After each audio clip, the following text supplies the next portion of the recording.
Placement, l'émission 100% placement. Cédric Decoeur, Guillaume Sommerer. Et à présent, on vous propose de profiter de la croissance des entreprises.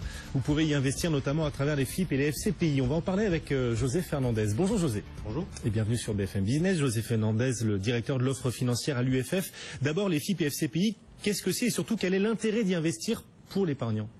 Alors, dans la famille des OPCVM, il y a différentes catégories et en particulier les fonds communs de placement à risque.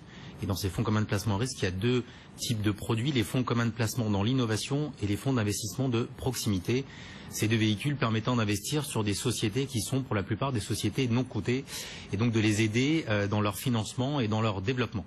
Voilà. Ça, c'est la raison première d'investir dans des FIP et FCPI. On participe à la croissance des entreprises non cotées et puis il y a un intérêt fiscal pour les Et il y a bien entendu un intérêt fiscal, c'est-à-dire que pour inciter les souscripteurs particuliers à investir dans ces produits, eh bien, il y a un avantage fiscal de réduction d'impôt.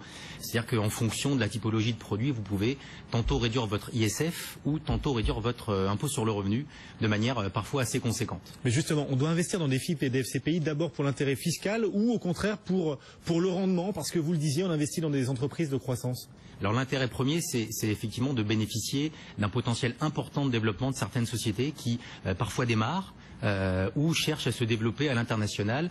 Et ce sont des sociétés auxquelles vous n'avez pas accès si vous voulez investir en tant qu'investisseur particulier. Donc vous devez le faire au travers de ces fonds. Donc ça, c'est l'intérêt premier. Évidemment, l'intérêt de le faire avec un avantage fiscal, c'est que vous pouvez prendre un petit peu plus de risques, justement. Et donc cet avantage fiscal constitue en partie la performance du produit. Pour quel rendement justement? Quel rendement est-ce que je peux attendre si j'investis dans des entreprises à travers ces FIP ou ces FCPI? Alors c'est un peu comme dans les FCP, vous avez des produits qui fonctionnent bien et d'autres moins bien. C'est d'abord fonction du moment du lancement. Lorsqu'un FCP ou un FIP est lancé en 2007, eh bien les sociétés non cotées, comme les autres d'ailleurs, subissent la crise économique. Ce sont souvent des sous-traitants ou des sociétés qui veulent se développer à l'international. Donc en fonction du millésime dans lequel vous investissez, vous aurez plus ou moins de performance. Et puis ça dépend aussi du contenu de votre fonds. Certaines sociétés sont spécialisées dans le capital amorçage, c'est-à-dire qu'on va aider des sociétés à naître, à démarrer. D'autres sont spécialisées dans le développement, à l'international par exemple, et d'autres encore sont spécialisées dans la transmission des entreprises une fois que celles-ci ont déjà démontré leur valeur. Donc en fonction de tous ces paramètres, vous aurez une performance qui sera différente. Voilà, et une partie du rendement, vous le disiez, vient aussi de l'avantage fiscal, mais quand même on commence à avoir un historique sur ces FIP et ces FCPI.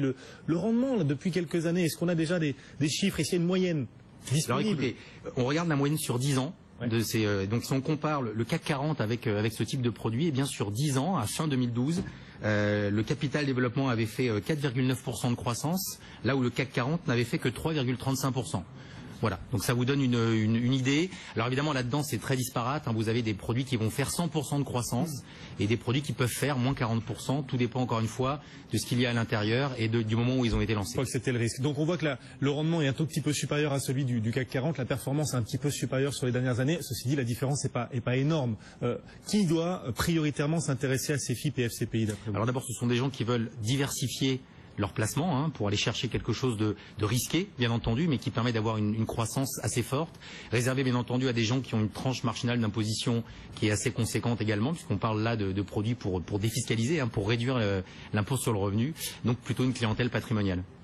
Voilà ce qu'on pouvait dire, ce décryptage autour des FIP et FCPI, l'intérêt d'y investir. Merci beaucoup d'être venu sur notre plateau. José Fernandez de l'Union financière de France. Cédric. Et dans un instant, on continuera à parcourir le monde de vos placements, le monde des marchés financiers avec énormément